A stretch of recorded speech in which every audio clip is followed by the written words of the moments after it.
Hello friends, कैसे हो आप सब। आज मैं लेके आई हूँ micro listing of chapter marriage. आपको पता है हम एंथ्रोपोलॉजी फ्री ऑफ कॉस्ट पढ़ रहे हैं। पूरा सिलेबस फ्री ऑफ कॉस्ट जो है एंथ्रोपोलॉजी का खत्म करेंगे। आपने मुझे फिजिकल एंथ्रोपोलॉजी में थोड़ा सा प्यार दिया, आपने बट लाइक और सब्सक्राइब नहीं किया। प्लीज़ लाइक और सब्सक्राइब करो ताकि मेरे को मोटिवेशन मिलती रहे, मैं ताकि पूरा लेक्चर सीरीज जो है आपको फ्री में पढ़ा सकूँ। आपका लाइक और सब्सक्राइब ही तो है जो मुझे मोटिवेशन देगा। और यस, कुछ लोग मुझसे नोट्स भी मांग रहे थे तो मैं उस नोट्स के लिए भी बताती हूँ। बट आज हम पहले अपना लेक्चर स्टार्ट करते हैं। फर्स्ट ऑफ ऑल हम chapter marriage socio cultural anthropology से स्टार्ट कर रहे हैं। I will restart the physical anthropology once again, but I am starting with social anthropology right now.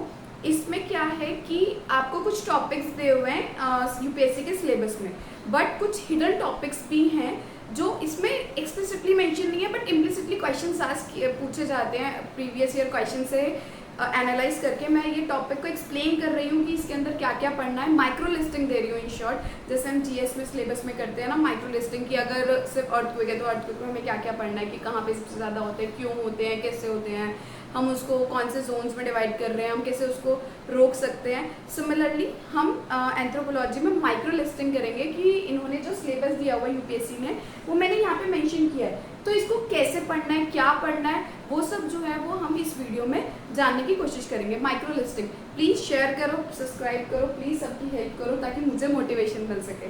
Okay, सबसे पहले स्टार्टिंग उन्होंने डेफिनेशन एंड यूनिवर्सलिटी लिखा हुआ है। ओके, दो टाइप के आंसर्स होते हैं मेंस के अंदर। एक तो जनरलिस्टिक आंसर होता है और एक होता है with the help of some anthropologist.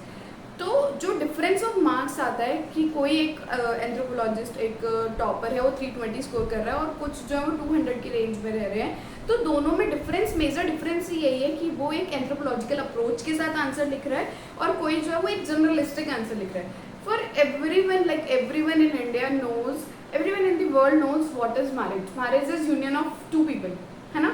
वो beat men beat women और men, कुछ भी हो सकता है। तो but marriage is union of two peoples. But this definition is not enough in anthropology. If you want to explain marriage in anthropology, you have to mention different anthropologists who have defined marriage in different ways. Because if we begin since 1980s when the origin of anthropology take place, or before that, and definition कुछ लोग marriage को define करना चाहते थे। हमारे लिए क्या है, marriage is union of two people, but there are so many tribes in India or in world where ghost marriages also take place। अब उसको कैसे define करेंगे, है ना। तो इसलिए बहुत सारे अलग अलग एंथ्रोपोलॉजिस्ट ने मैरिजेस को अलग अलग तरीके से डिफाइन किया है। तो इन केस अगर यूपीएससी आपसे क्वेश्चन पूछता है कि what is marriage, define marriage, तो आपको हर एंथ्रोपोलॉजिस्ट का एग्जाम्पल देना है कि उन्होंने डिफाइन ऐसे किया है मैरिजेस को। देन उसके बाद हम पढ़ेंगे कि उसमें क्या क्या ड्रॉबैक्स हैं। अगर नोट्स एंड क्वेरीज एक वो है जिस बुक है जिसमें मैरिज को सबसे पहले डिफाइन किया हुआ है, तो उसमें मैरिज को जब डिफाइन कर दिया तो उसके कुछ चैलेंजेस है, बिकॉज उन्होंने डिफाइन किया था union between man and women. तो इसके अंदर ड्रॉबैक था कि इसमें man and man, women and women, ये सब मैरिजेस कहाँ है, मिसिंग है। तो डिफाइन का जब हम पूछते हैं तो हम डिफरेंट एंथ्रोपोलॉजिस्ट को डिफाइन करते हैं कि उन्होंने कैसे डिफाइन किया मैरिज को। उसके बाद हम लिखते हैं कि उस मैरिज का क्या ड्रॉबैक है। देन आता है यूनिवर्सलिटी। व्हाट इज यूनिवर्सलिटी, कि एक मैरिज को हम डिफाइन कर रहे हैं तो क्या वो हर सोसाइटी में, हर कल्चर में फिट हो रही है।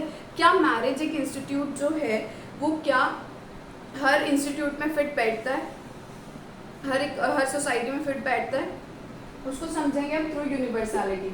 इसके बीच में ना हम एक टॉपिक करेंगे जो यूपीएससी ने सिलेबस डायरेक्टली ऐसे दिया हुआ है, लॉज ऑफ मैरिजेस क्या है, बट हम इसके बीच में एक टॉपिक करने वाले हैं, why marriage as institute evolved.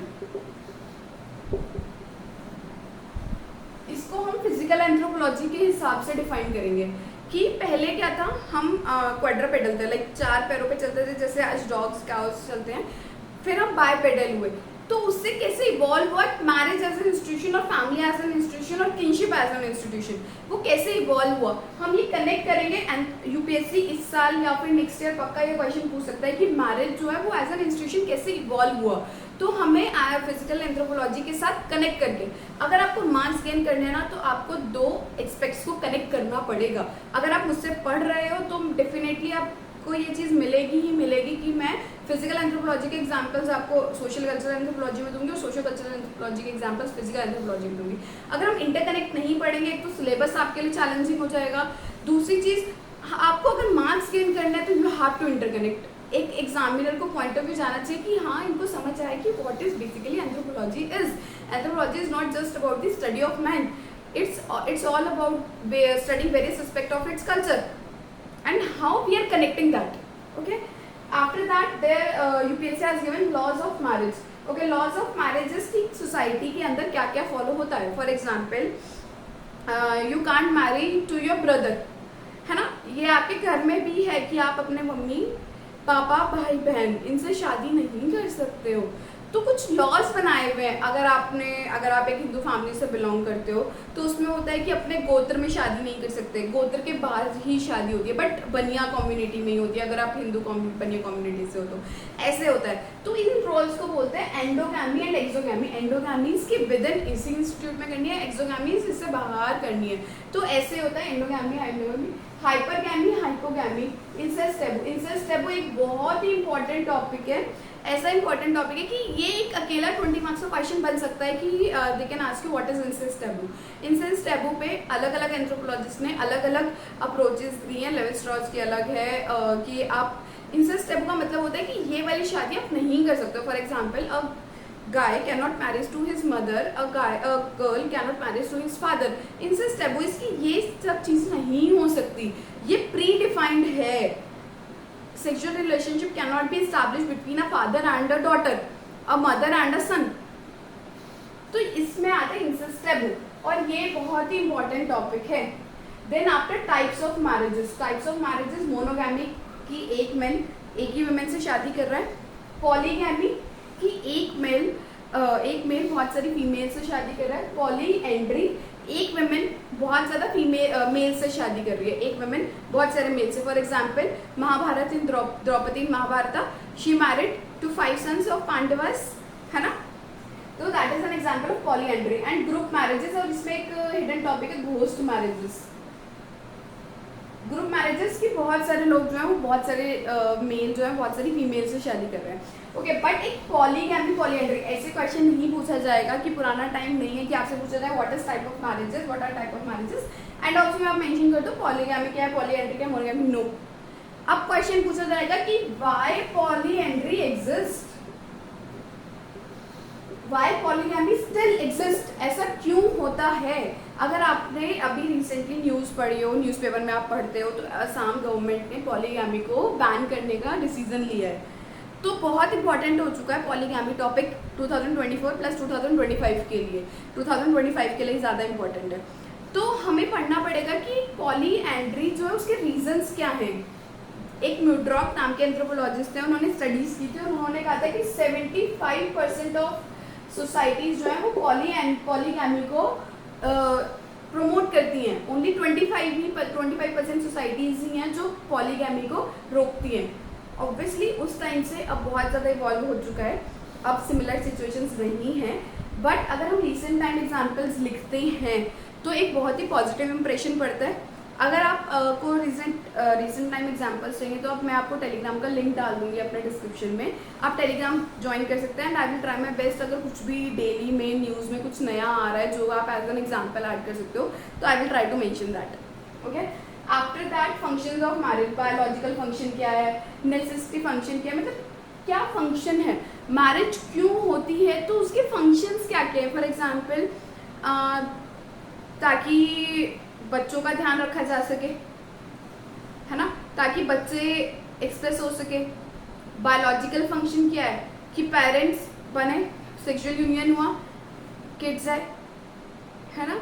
तो इसे भी हम डिफरेंट पर्सपेक्टिव से पढ़ने की कोशिश करेंगे कि मैरिजेस के फंक्शन क्या है by using different anthropologist. After that marriage regulation, preferential, prescriptive and प्रोस्क्रिप्टिव।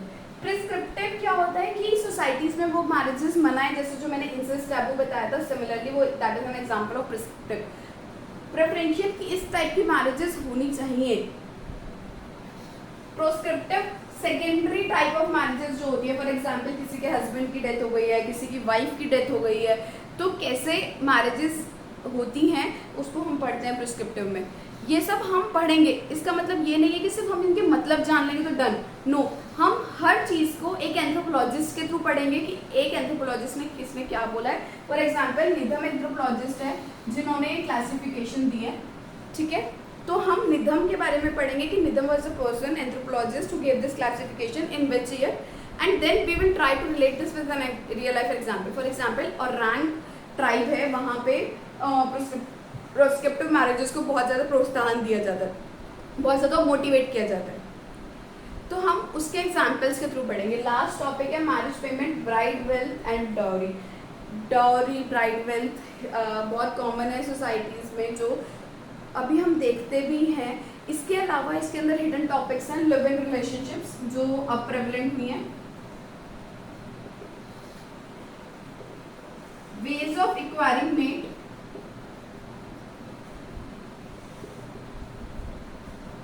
ये हिडन टॉपिक्स है जो डेफिनेटली हम ये तीनों करेंगे। इसके अलावा क्लोज मैरिजेस, ओपन मैरिजेस, ये तो बीच बीच में जो आता रहेगा सब टॉपिक उसको हम समझते रहेंगे, बट ये तीनों टॉपिक्स जो है अगर आप मेरे से नहीं पढ़ रहे हो, कहीं से भी पढ़ रहे हो, तो बहुत इंपॉर्टेंट है, वैसे हर कोई पढ़ाता ही है। वेज ऑफ एक्वायरिंग मेट क्या है कि कुछ ट्राइब्स ऐसी होती हैं कि जिसमें क्या होता है कि बहुत सारी फीमेल्स जो है बहुत सारी मेल्स के साथ शादी कर लेती हैं। जैसे कुछ ट्राइब्स में ऐसे होता है कि जो मेल और फीमेल है दोनों भाग जाते हैं एंड देन वो शादी करके वापस आते हैं। कुछ में ऐसा होता है कि मेरी फैमिली है, मेरे वुड बी की फैमिली है, तो उनकी फैमिली में से उनकी जो सिस्टर होगी वो मेरे ब्रदर के पास आएगी और मैं जो है उनके पास जाऊंगी शादी करके। एक्सचेंज से शादी होती है, कुछ ब्राइड पेल से शादी होती है। तो अलग अलग टाइप के एक्वायर करने के मेक्स हैं, वेज हैं, तो हम उसको पढ़ेंगे। लिव इन रिलेशनशिप हमें क्यों पढ़ना है, क्योंकि अब आजकल बहुत इस टाइम पे बहुत ज़्यादा प्रेवलेंट है। इसके अलावा हमें सेम सेक्स मैरिजेस पढ़ना है, क्योंकि सेम सेक्स मैरिजेस पूछा जा सकता है कि बहुत ज़्यादा न्यूज़ में है कि सेम सेक्स मैरिजेस जो हैं वो क्यों प्रेवलेंट है, क्यों होता है, एंथ्रोपोलॉजिकल पॉइंट ऑफ व्यू क्या है सेम सेक्स मैरिज की तरफ से। आई होप आपको समझ आया हो माइक्रो लिस्टिंग की हमें क्या पढ़ना है, कैसे पढ़ना है। अगर आप पढ़ना चाहते हो मुझसे तो प्लीज़ सब्सक्राइब कर लो, wait for the next lecture. मैं आज इवनिंग में ही ये वाला लेक्चर अपलोड कर दूंगी कि हम फर्स्ट मैं बता भी देती हूँ कि हम कैसे पढ़ेंगे। फर्स्ट लेक्चर में हम definition and laws of marriage and ये वाला टॉपिक पढ़ेंगे, why marriage as an institution involve. Second lecture में हम types of marriage and function of marriage. Then last 3 lectures में हम इसको ख़त्म करेंगे और बेसिकली टोटल 4 लेक्चर्स हो गए मैरिज के। हम उसमें जो है इस टॉपिक को ख़त्म करने की कोशिश करेंगे। और अगर आपको मेरे नोट्स लेने हैं तो I am trying my best कि मैंने नोट्स बनाए हुए हैं बट मैं उसको प्रिंटेड फॉर्म में लेके आने की कोशिश कर रही हूँ।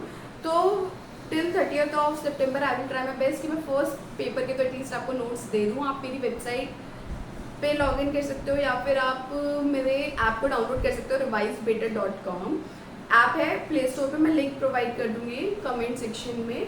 आप वहाँ से डाउनलोड करके मेरे नोट्स को एक्सेस कर सकते हैं। जैसे मैरिज फैमिली के नोट्स ऑलरेडी बन चुके हैं तो मैं वो आज ही अपलोड कर दूँगी। तो अब जब कंपाइलेशन है वो मैं मंथ की एंड तक कर दूँगी। Thank you.